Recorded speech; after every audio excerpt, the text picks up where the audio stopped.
जगत की नई राह में दोस्तों आपका स्वागत है। मैं आज आपको प्याज की खेती के बारे में थोड़ा बहुत बता रहा हूँ। तो आप देखिएगा कि जो गांव में जो कृषक होते हैं या खेती जो करते हैं तो इन्हें इन्हें खेती का समय नहीं मालूम होता, खेती कब करना चाहिए कब नहीं करना चाहिए। हर खेती का समय होता है, तो समय से खेती हम करते हैं तो उसका लाभ जो बहुत बढ़िया होता है। तो देखिए दोस्तों, आज मई है, 12 मई में भी इनका प्याज ऐसे पड़ा हुआ है। और जो अच्छे किसान होते हैं उनका 10 मई तक जो प्याज होता है बड़ा बड़ा कंद हो जाता है, इतना बड़ा बड़ा कंद हो जाता है। और उसको खुदाई करने के बाद रख लेते हैं 10 अप्रैल तक। यानी अप्रैल जो और आगे जो करते हैं उनका अप्रैल शुरुआत में ही खन लेते हैं, 1-2 अप्रैल तक खन लेते हैं या अप्रैल के पहले ही खन लेते हैं।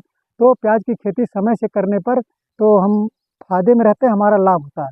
लेकिन जब हम नुकसान कर देते हैं, हमारा जो फसल होता है तो देर से लगाते हैं तो इसमें बहुत नुकसान होता है। और इसमें देश का नुकसान होता है, हमारे किसानों का नुकसान होता है, किसान समझ नहीं पाते हैं। तो इस तरह से जो किसान किए हैं, इन्हीं की तरह हजारों करोड़ों किसान होंगे जो किसान ऐसे ही खेती करते हैं, तो हमारे देश का अरबों खरबों का जो संपत्ति होता है ऐसे नुकसान हो जाता है। तो दोस्तों, आप लोग समय से खेती कीजिए और इसका ध्यान दें कि समय से न करने के बाद ऐसे ही नुकसान होता है। तो यह नुकसान हमारा तो होता है, लेकिन साथ में हमारे देश का भी नुकसान होता है।